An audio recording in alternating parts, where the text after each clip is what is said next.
Centuries ago, our nation was founded as no other, free, democratic, and open. Spelled out in the Declaration of Independence and the Bill of Rights, government derives their just powers from the consent of the governed, powers entrusted to them by the populace. The public's right to know is essential to accountability in government. We have the right to know what occurs in government meetings and what is contained in public records. Its openness mandated by state and federal law. It's only natural that elected officials and government leaders want recognition for their successes, but not their failures. But we as a healthy democracy need to know the good, the bad, and the ugly. Today we carry on the ideals and sacrifice of our country's founders. Openness and accountability, not secrecy and concealment, is what keeps our democracy strong and enduring. That's what a free democratic government is all about, and you can't have one unless people know what is going on behind government doors.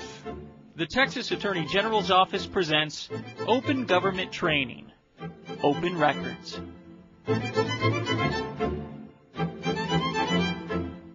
Hello, I'm Texas Attorney General Greg Abbott.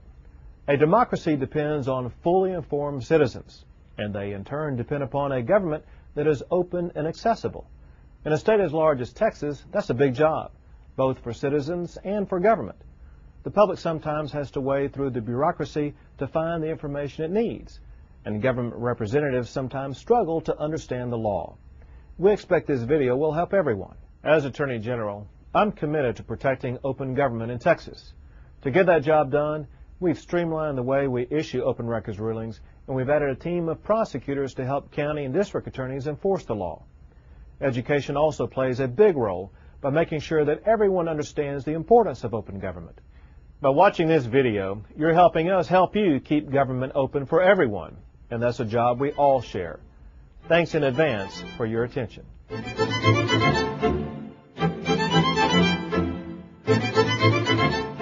Hello, and welcome to the Open Records training video developed by the Texas Attorney General's Office. My name is Nancy Fuller, and I'm the chair of the Opinion Committee at the Attorney General's Office. This training is going to cover the basics of the Public Information Act. We'll begin with some general background.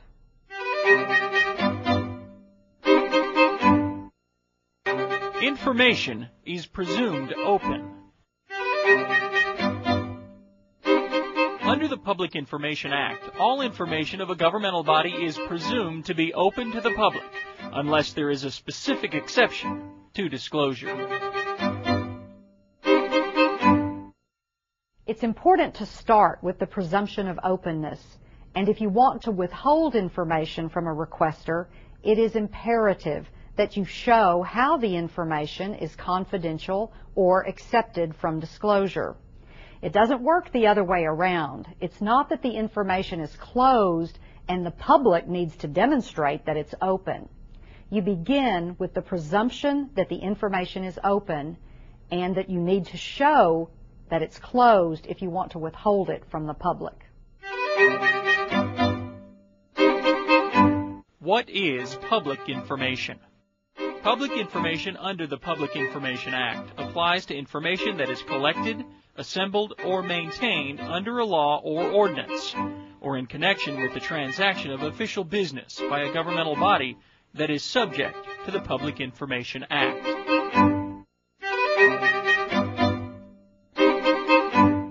Public information can exist in virtually any format. It can be paper, microfilm, video, audio tapes, email, computer data. Just because it's not printed out on paper doesn't mean it's not public information.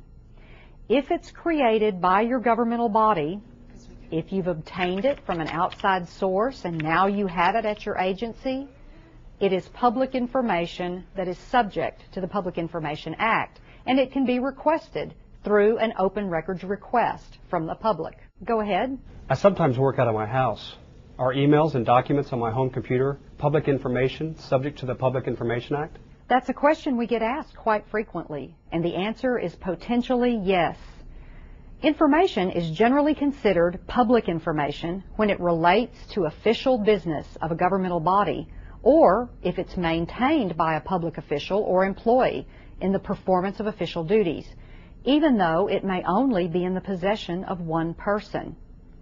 In addition, the Public Information Act states that it is the policy of this state that each person is entitled, unless otherwise expressly provided by law, at all times to complete information about the affairs of government and the official acts of public officials and employees. The characterization of information as public information doesn't rest with where the information is being stored or kept. Who is a governmental body subject to the Public Information Act? A governmental body subject to the Public Information Act includes, and most often means, entities within the executive or legislative branches of state government, county commissioners' courts, municipalities, school districts, counties, and non-governmental entities or a part of such entity that is supported by public funds. It does not include the judicial branch of government. How can I request records of the judiciary? Records of the judiciary are not governed by the Public Information Act. Many court records are available for inspection or copying at the clerk's office. To request records of the judiciary, the request must be in writing and must be addressed to the court's custodian of records. What is a public information request?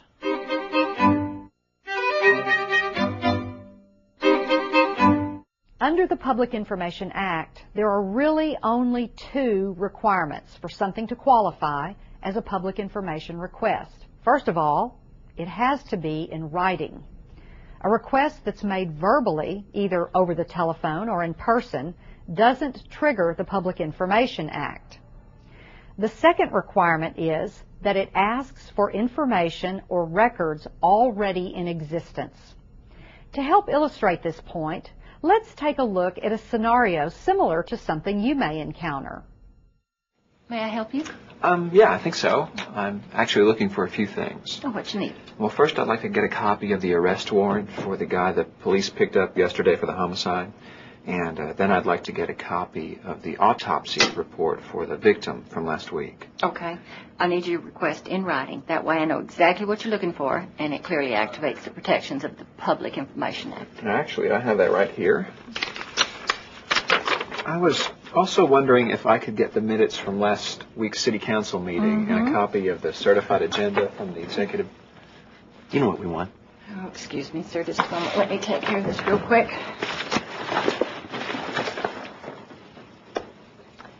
These people are in here every day, it seems like. I just keep that file waiting for them. What's their story? Well, they're determined to prove that Texasville is the true capital of our great state.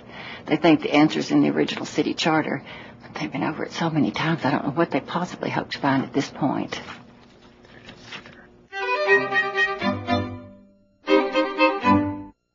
You'll notice the clerk correctly asked for the requester to make his request in writing. Under the Public Information Act, if a requester does not put their request in writing, the Public Information Act and its protections are not triggered. However, there are some items you may have readily available in your offices. Customer service is always a best practice in responding to requests for information.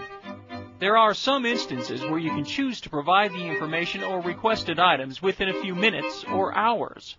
In other instances, you will need more time to provide the documents to the requester or seek a ruling from the Attorney General's office.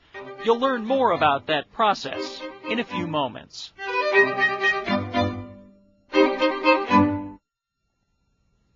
Go ahead. If someone asks for public information during a conversation, can I answer that request? Yes, you may answer an oral request for information. It is important to point out, though, that answering an oral request does not invoke the Public Information Act, but it can be a public service. It's important to remember that if your governmental body answers oral requests, it's the Attorney General's position that all requesters should get fair and equitable treatment. Generally speaking, a public information request does not need to be addressed to any particular person. If the request comes in by mail, a delivery service, or hand delivery, it doesn't have to be addressed to a specific person at the governmental body. It can be addressed to any employee at the governmental body or to the governmental body itself. There are a few exceptions, though, that are very important. The law allows an agency to designate a specific person to be the recipient of fax or email requests for public information. And in those cases, these requests must be addressed to that specific employee who is responsible for fulfilling those requests for information. In addition, a governmental body typically designates a particular employee to receive public information requests, often known as the Public Information Coordinator. It's also important to note that after receiving a public information request, a governmental body does not have to create new information, do legal research, or answer questions. A governmental body does, however, have to make a good faith effort to relate information it does have to a public information request that it receives. What do you do or not do in responding to a request? Let's take a look at some examples of correspondence you might receive at your governmental body and talk about whether or not they qualify as public information requests that trigger the requirements of the Public Information Act. The first example here is a letter from a law firm, and it says, "To whom it may concern, please be advised that we represent Bad Company, Inc., a defendant in an upcoming lawsuit. We are requesting all documents related to Bad Company, Inc. Please forward these documents to us as soon as possible. And we will, of course, be happy to reimburse you for any expenses associated with this request. Very truly yours, a named partner in the firm." So how many of you think that this is a public information request that triggers the requirements of the Public Information Act? Okay, it's always best to start by asking yourself a few questions. Is it in writing? Yes, this one obviously is in writing. Second, does it ask for information that's already in existence? Well, let's assume that it does. So, in other words, it's not asking us to create new information, it's not asking us to perform legal research, and it's not asking us to answer specific questions. So yes, most of you were correct.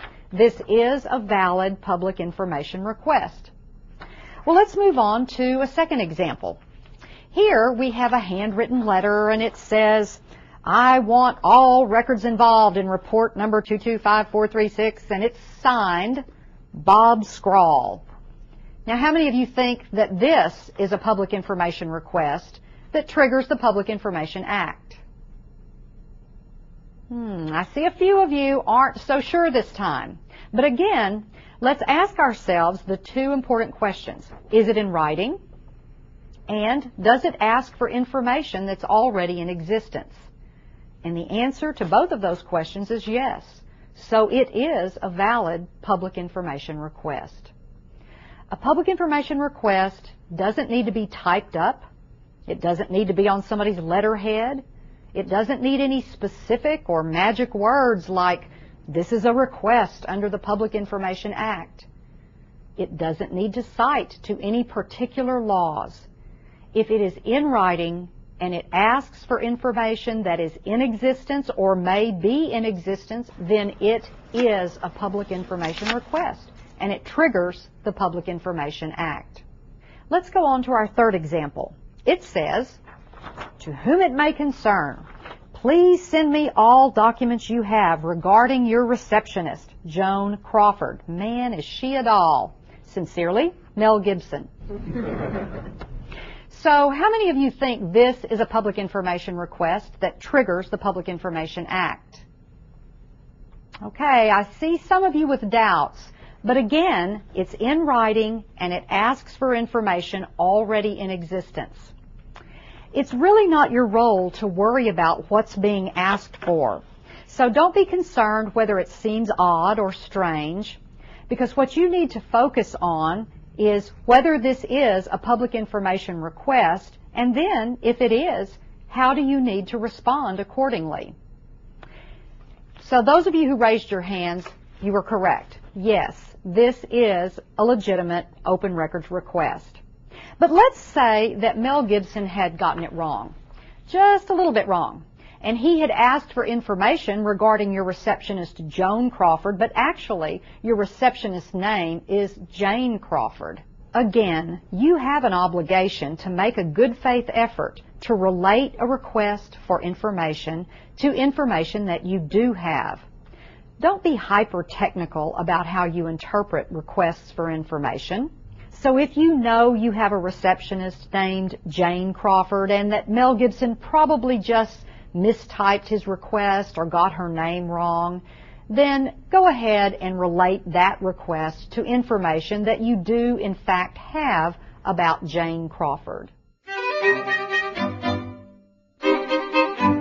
Promptly produce public information. A governmental body must promptly produce public information to a requester that can't be withheld by law. This means that information should be given as soon as possible without delay, which is a reasonable time under the circumstances.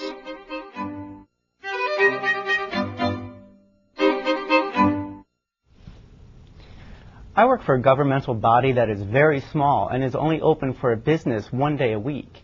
If I take several weeks to respond to a request for information, is that promptly? You must promptly produce public information in response to a public information request. Promptly means that a governmental body may take a reasonable amount of time to produce the information. Now, your response will likely hinge on the availability of the information requested. In some instances, the amount of information that's being requested is very large and voluminous, and so it may depend on how much information is being requested, and it may depend on where the information is located. Do you have it in storage, and do you need to pull it from the warehouse? No matter how much information is at play, and no matter where it's being stored, you're going to get the information to the requester as soon as reasonably possible under the circumstances. Something else that's very important and sometimes an issue. Don't ask the requester why they want this information. The law prohibits asking why a requester wants the information or what the requester intends to do with it. No matter how curious you are, never ask a requester why they want public information. Let's take a look at a scenario that illustrates this point. All right, where was I? Oh, yeah, I need the minutes from last week's City Council meeting and the certified agenda from the executive session as well.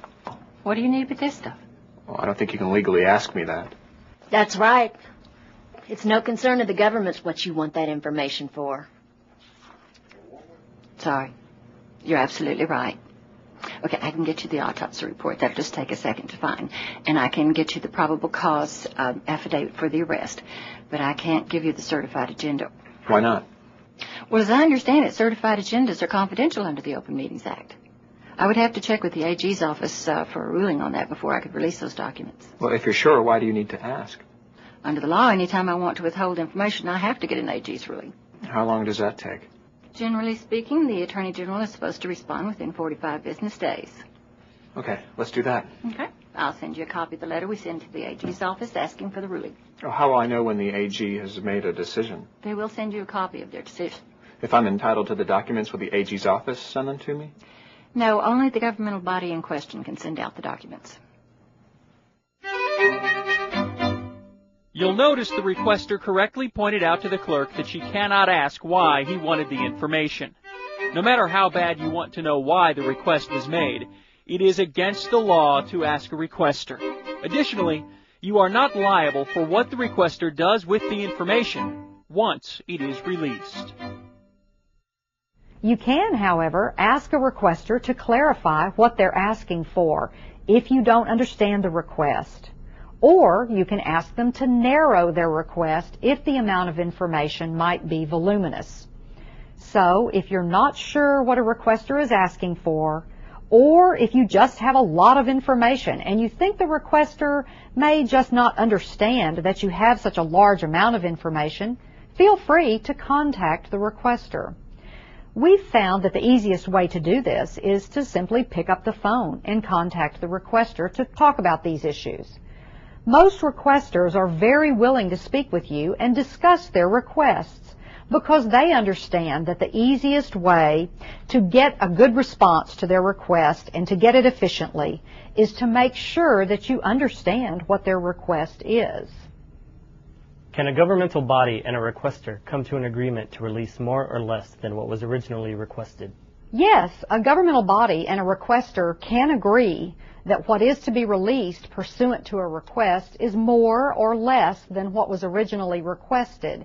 However, the best practice is to document in writing any changes to the original request. All requesters must be treated equally.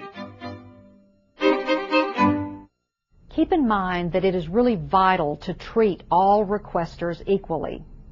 Regardless of who the requester is, you need to treat them the same as any other requester. For example, in fairness, you're going to want to address requests in the order you receive them, and you're not going to want to show preferential treatment to one requester over another. Also remember, governmental bodies are not responsible under the law for a requester's later use of information that you have provided to them. That is simply not something you need to worry about, and it's certainly not a reason to deny or delay your response to a public information request. Question over here? We have a great web page where I work, and the staff at my governmental body works hard to keep it up to date and the information current. If a requester asks for something I know is on the web page, can I just send the requester to the web page to answer the request?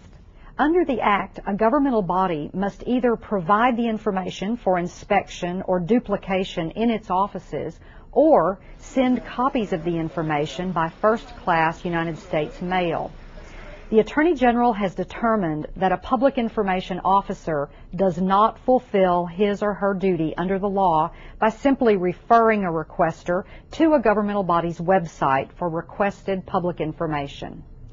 A requester may, however, agree to accept information on a governmental body's website in fulfillment of the request, and in that situation, the governmental body must inform the requester of the internet address of the requested information.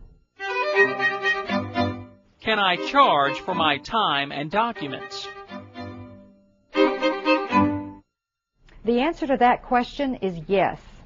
You can charge for the amount of time it takes for you to gather the information, and you can charge for the copies you make for the requester. But there are established rules you need to follow when you charge a requester, and those rules are available on the Attorney General's website. Let's return to our scenario for a look at a situation you may encounter. If you want to make copies, you can use that machine right over there. It's only 10 cents a copy. Thank you. Let's see. You want copies of all the land contracts from Texasville for the last 20 years. Mm-hmm. And all the minutes from every city council meeting since its inception. And what's this? Oh, every registered voter in the history of the city. And we'd like that by the 10 business day deadline. Thank you very much. And that means starting today, you will have about 2 weeks. I don't know. No, the law says you have 10 days. Actually, hon, the 10 days starts the first business day after I receive your request. And then they give me that much time to respond to you. With this kind of volume, the law does give me a little leeway. Is there a problem here? Listen, it takes time and money to locate the information you're looking for, and this is going to get pretty costly for you. How's that? We can charge you. And besides, I think we're going to need an opinion from the AG on some of this stuff. That could take another 45 days. Now, if you want to narrow your focus, or clarify some of this request. That could save you some delays or cost.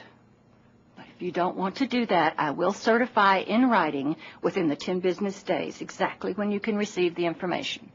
Give me that list. I'll see if I can get it down to specifics.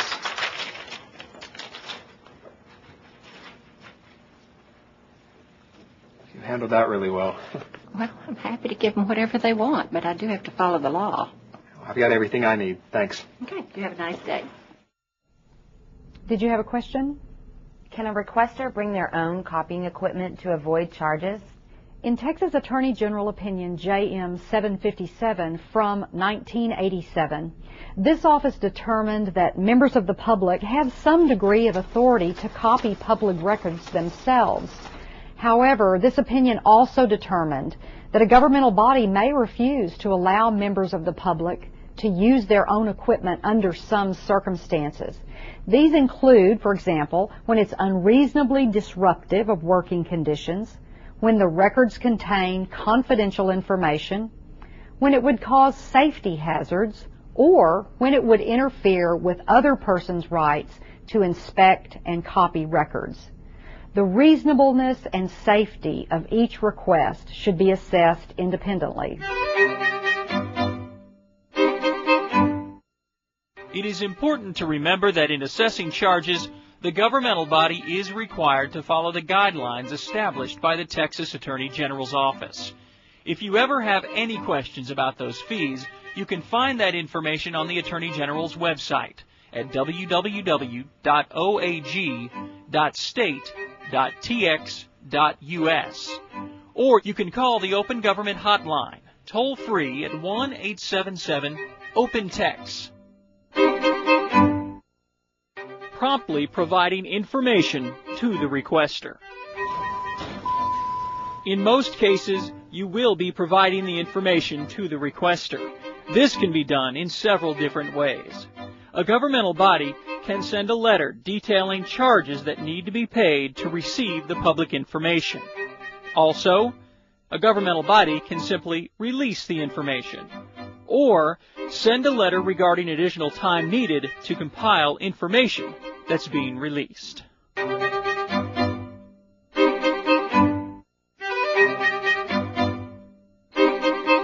What should I do when I believe information should not be given to a requester? Can I say no to a requester? I see you have a question. If I'm sure that information is confidential by law, can I just tell the requester that and not ask for a ruling? A governmental body on its own may not refuse a proper request for information. The law requires that you ask the Attorney General's office for an open records ruling within 10 business days from having received the request. You have another option.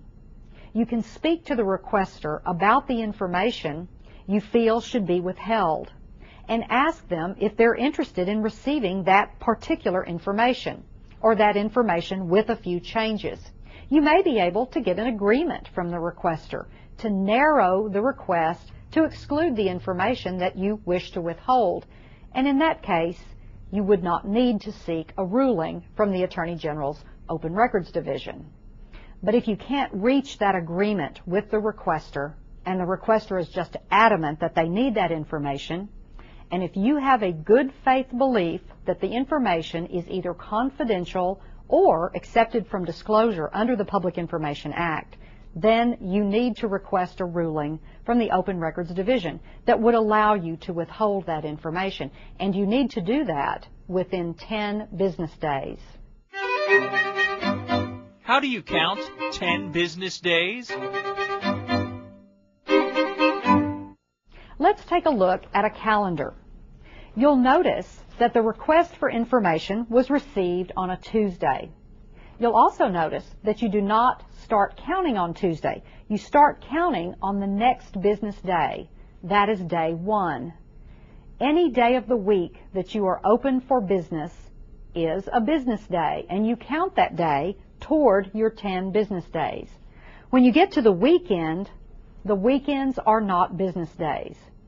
As you get down towards between day 8 and day 9, you'll notice that we have some holidays. Any holiday where your office is closed for business is not considered a business day under the Public Information Act. And finally, you get down here to January 2nd, and that's your 10th business day deadline. That's the day by which you need to respond to the public information request or seek a ruling from the Open Records Division if you need to withhold information from the requester. Please remember, in counting 10 business days, you start counting the day after the written request is received. Saturdays, Sundays, and holidays do not count towards the 10 days. You skip over those days and resume your counting on the next business day. Also, optional holidays, skeleton crew days, or days when your office is closed and not open for business, those do not count towards the 10-day total.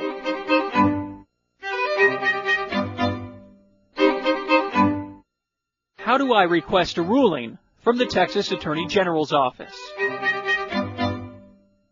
You must send a letter to the Open Records Division asking for a ruling. The letter must detail what exceptions to disclosure apply. So the first step in the process of requesting a ruling from the Attorney General's office is to send a letter to the Open Records Division seeking a ruling by the 10th business day after you've received the request for information. The second thing you want to do by the 10th business day is to notify the requester that you're seeking a ruling from the Attorney General's Open Records Division. You need to let the requester know. You can't just keep them in the dark. The requester needs to know that you're seeking a ruling from the Open Records Division. And the easiest and most efficient way to do that is simply to send them a copy of the request for ruling that you've sent to the Attorney General's office by the 10th business day. Finally, you must notify any third party who has a trade secret interest or a commercial financial interest in the information that's been requested. So those are the three things you need to do. Seek a ruling from the Open Records Division, let the requester know about it, and also let any interested third party know about your request for a ruling. Once you've completed all those steps, you're still not finished. The bulk of the work that you're going to need to do to seek a ruling from the Open Records Division, you'll need to do by the 15th business day after you've received the request for information. By that day, you need to provide the Open Records Division with arguments about why you think the information should be withheld from disclosure. You need to provide legal arguments showing why the exceptions you raised in your 10 business day letter apply to the information that you're wanting to withhold. By the 15th business day, you're also going to need to provide the Open Records Division with a copy of the request that you received from the requester. The Open Records Division will need to see a copy of the actual request. And the best way to do that is to attach the letter to the arguments that you submit to the Attorney General's office. You're also going to need to let the Open Records Division know the exact date that your office received the public information request. You can do that very easily by just putting a statement in the arguments that you submit on the 10th business day or the 15th business day, or if you have a copy of the public information request that's date stamped, that's also a good way to let the Open Records Division know the exact date that you received the request. By the 15th business day, you'll also need to provide the Open Records Division with copies of the documents that you want to withhold from the requester. The division will need to see these documents so that they can determine whether or not the exceptions that you've raised and the arguments that you've made apply to the information that you're seeking to withhold. If you have a large amount of information and it's essentially the same information, you can provide the Open Records Division with a representative sample of those documents. You don't need to provide page after page, box after box of the same type of information. You can provide a representative sample under these circumstances. Can a governmental body always submit a representative sample of the information requested when requesting a ruling from the Attorney General? Not always. There are some instances, such as when third-party proprietary information is at issue, where a mere sample cannot be submitted, and the Open Records Division needs each and every document requested. If you ever have any questions about how much information to send, it's always a good idea to err on the side of caution or contact us before you send the samples to us. You also need to be sure to label the documents to show which exceptions apply to which documents or which sections of the documents. Please be sure to mark them in such a way that the Open Records Division can still see the information that you're wanting to withhold, rather than blacking it out, for example. You need to make sure that you label the documents clearly and that there is no confusion between the arguments you're making and the markings on the actual documents that you submit. So remember, if you think some of the information being requested should not be released under the terms of the Public Information Act, it's up to you to ask for a ruling.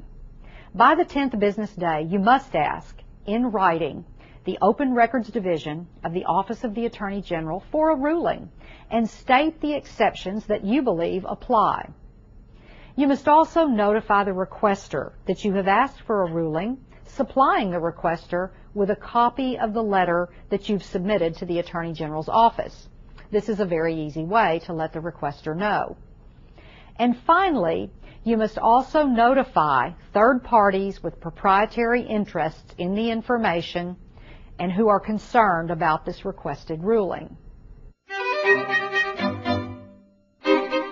By the 15th business day, you must submit to the Open Records Division of the Texas Attorney General's office written comments stating the reasons why the stated exceptions apply that would allow the information to be withheld. You must also submit a copy of the written request. By the 15th business day, the Open Records Division will also need to see a signed statement as to the date on which the written request for information was received, or evidence sufficient to establish that date. Also, a copy of the specific information requested, or a representative sample of the information if a voluminous amount of information was requested, needs to be sent into the Open Records Division by the 15th business day. When submitting these items, please label that copy of the specific information or representative samples to indicate which exceptions apply to which parts of the copy. You must also send a copy of written comments to the requester, redacted if necessary. Withholding information without seeking a ruling.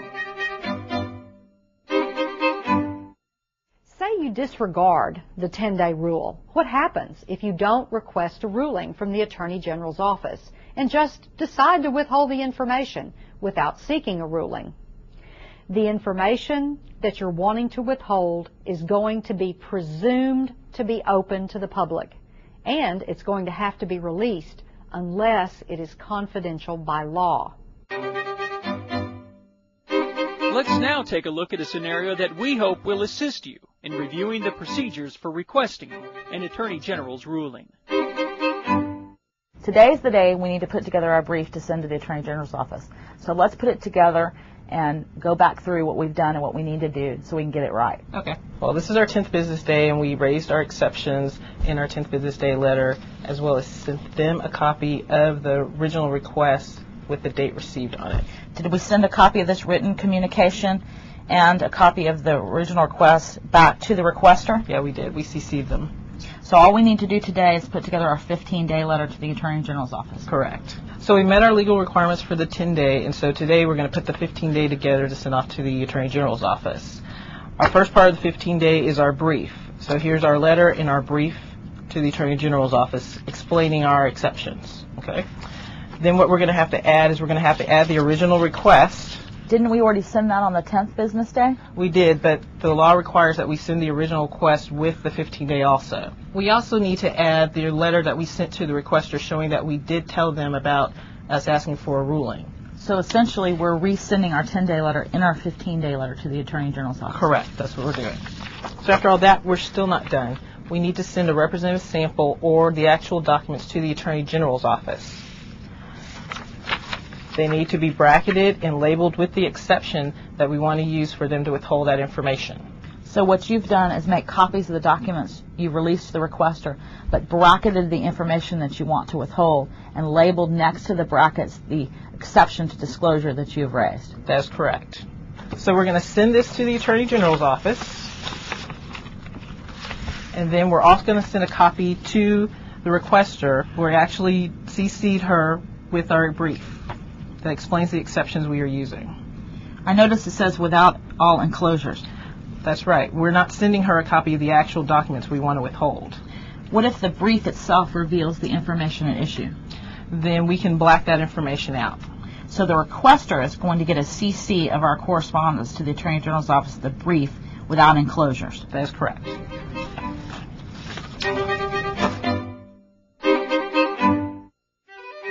When is a ruling issued by the Texas Attorney General's office? The Office of the Attorney General has 45 business days to issue a ruling in response to a request for a ruling. If the Attorney General's office needs more time, the office can extend that once by 10 business days. And if that happens, you will be notified in writing. If the Office of the Attorney General rules that an exception applies, the governmental body will not release the information. If the Office of the Attorney General rules that no exception applies, then the governmental body, and not the Office of the Attorney General, must release the information.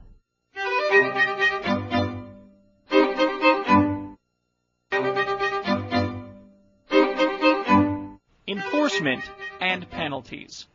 What does the Public Information Act provide for in the way of enforcement and penalties? Informal dispute resolution. The Public Information Act authorizes the Attorney General to enforce certain provisions of the Act. Through education, investigation, and mediation, the Open Records Division seeks to resolve informally any disputes that arise between citizens and governmental bodies regarding access to public information. If a dispute cannot be resolved informally, the office will pursue legal action on the state's behalf when warranted and authorized. Challenging a ruling. Requests to reconsider rulings issued by the Open Records Division are prohibited by law. However, if you believe that a factual mistake has been made by the Open Records Division in a ruling you have received, then please contact the hotline staff to discuss the situation. That number will again be displayed later in this video. If a governmental body disagrees with the legal interpretation of a ruling, then it must file suit against the Attorney General in Travis County, challenging the ruling. This suit must be filed within 30 calendar days from the date the ruling is received. The procedures for filing such a lawsuit are found in Section 552.324 of the Public Information Act.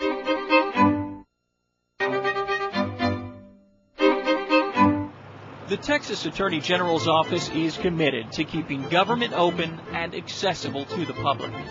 The Open Government Hotline is available to help you make informed decisions about open government issues. Sometimes, though, no matter how much guidance is provided, there continues to be people who are not doing what is required. When that happens, there are remedies we can take to bring those who disobey the Public Information Act into compliance. Our Assistant Attorney General in charge of open government is responsible for prosecuting cases where a clear violation has occurred. Hello, I'm Harry White, Assistant Attorney General. There's one thing we can all agree on. It's the importance of open government. Without transparent operations, our government will lose the faith of the public. We can all do our part by working hard to comply with the standards set by the public information laws. My duties with the Attorney General's office consist of both assisting Texas prosecutors in investigating and prosecuting Public Information Act criminal violations and, with consent, prosecuting those violations myself. formal complaints about a violation of the Public Information Act. A person who alleges a violation of the Act may seek to have a civil suit for declaratory judgment or injunctive relief brought on their behalf. This person, otherwise known as the complainant, can file a civil or criminal complaint in writing with the district or county attorney of the county where the body is located. If the governmental body is a state agency, the complaint may be filed with the Travis County District Attorney. If the governmental body is the district or county attorney, the complaint must then be filed with the Attorney General. These prosecutors or the Attorney General may initiate an action if it is deemed appropriate and warranted. The procedures for filing a formal complaint are found in Section 552.3215 of the Public Information Act. A requester or the Attorney General may also file a writ of mandamus to compel a governmental body's officials to make information available to the public. This can be done in three instances. First, when a governmental body refuses to provide copies or access to information that is clearly public. Second, when a governmental body refuses to request an Attorney General's ruling. Or third, when a governmental body refuses to release information as required by an unchallenged Attorney General's ruling. The requester may file a written complaint with the Open Records Division if they are faced with any of the three situations we've described, and they do not wish to file the suit themselves. Please keep in mind that in taking complaints, it is the Attorney General's role to ensure governmental bodies comply with the Public Information Act. We do not represent individuals as their attorney. The requester cannot be sued, but may intervene. The Public Information Act specifically states that a governmental body or other person that sues to withhold information cannot file suit against the person requesting the information. The law also provides that the requester may sue to intervene in any such suit against the Attorney General.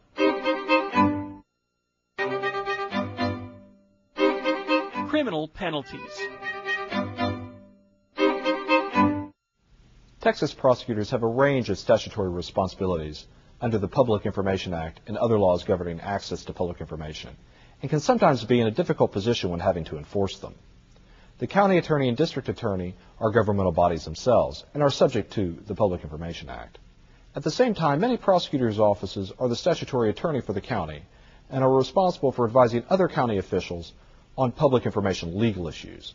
In my experience, many governmental bodies that have failed to comply with the requirements of the Act do so simply because they don't know the law. However, as we all know, ignorance of the law is no excuse. Failure or refusal to provide access to public information. If an officer for public information or the officer's agent with criminal negligence fails or refuses to give or permit or provide copying of public information, an offense has been committed. The punishment range for this charge is a fine of up to $1,000, up to 6 months in the county jail, or both. This crime is considered a misdemeanor. A defense to this charge may exist if the officer reasonably believed that public access to the information was not required and the officer acted in reliance on a court order, an opinion of a court, or an open records decision of the Attorney General. It may also be possible that the officer has requested an open records decision of the Attorney General and no decision has been issued.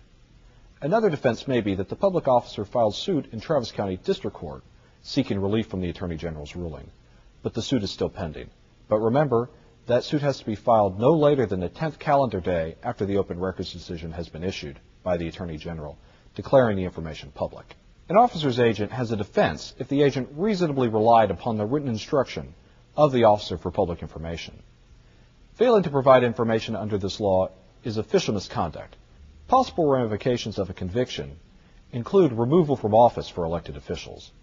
It's also important to remember another very serious issue relating to the Public Information Act. It is a crime to destroy, remove, or alter public information. To be guilty of this crime, a person must willfully destroy, mutilate, remove, or alter public information. The punishment range for this charge is a fine from $25 to $4,000, from 3 days up to 3 months in the county jail, or both. This crime is considered a misdemeanor. The third criminal charge under the Public Information Act is distribution or misuse of confidential information. A person violates this statute if he distributes information considered to be confidential by the Public Information Act. Additionally, if confidential information is released to a member, agency, or committee of the legislature for legislative purposes, an officer or employee of that governmental body commits an offense if he knowingly uses the confidential information for a purpose other than the purpose for which the information was received, or permits inspection of confidential information by a person who is not authorized to inspect the information, or discloses the confidential information to a person who is not authorized to receive the information. The punishment range for this charge is a fine of up to $1,000, up to 6 months in a county jail, or both. This crime is considered a misdemeanor. Like failure or refusal to provide access to public information, this crime constitutes official misconduct.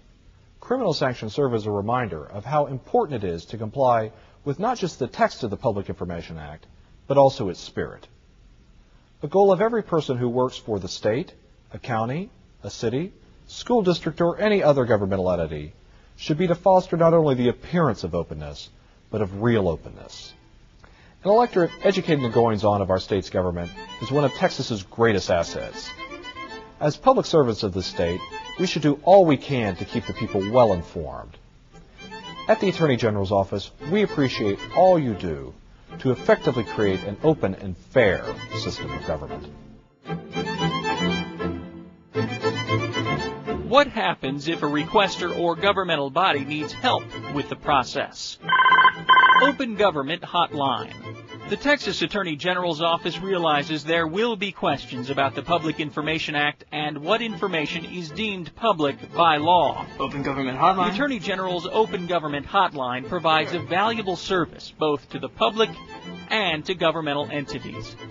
The hotline is staffed by personnel trained in answering general questions pertaining to open government issues.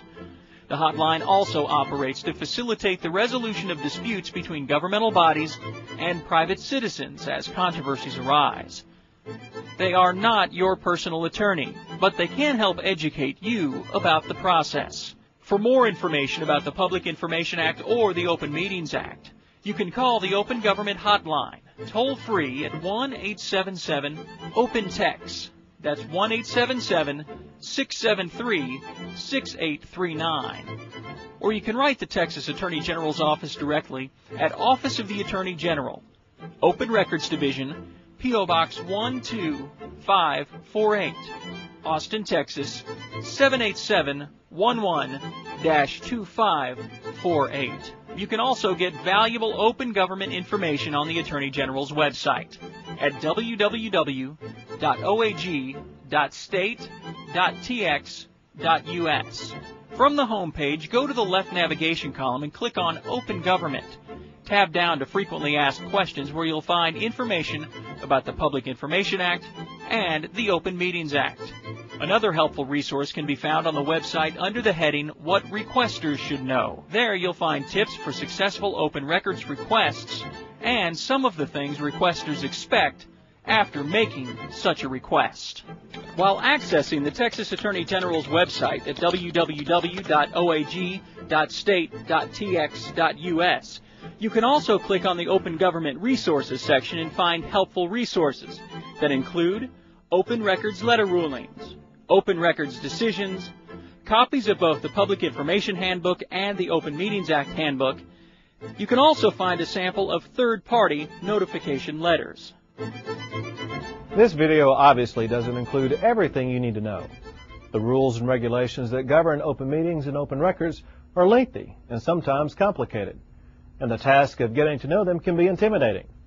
That's why my office also produces a handbook for each act, and those handbooks are available in both printed form and online. Thomas Jefferson said a public office is a public trust, and in that spirit the work of government must be open to the people. It's a principle that's written into Texas law and upheld by the courts. The public's right to know is essential to accountability in government. We have the right to know what occurs in government meetings and what is contained in public records. We wouldn't have it any other way. I'm pleased to make the resources of my office available to all who need them, so that public officials and private citizens can join me in my commitment to government and sunshine. Thank you for your time, and more importantly, thank you for your service to the state of Texas. You have now finished a certified training of the Public Information Act. To print a certificate saying that you've completed this training, please go to our website at www.oag.state.tx.us. Once you're there, access the Open Government Training link and type the code listed on the screen right now to get your certificate saying that you've completed Public Information Act training. If you are required to go through this training by law, a copy of the certificate must be on file with your governmental agency. A copy of this certificate will not be kept by the Office of Attorney General.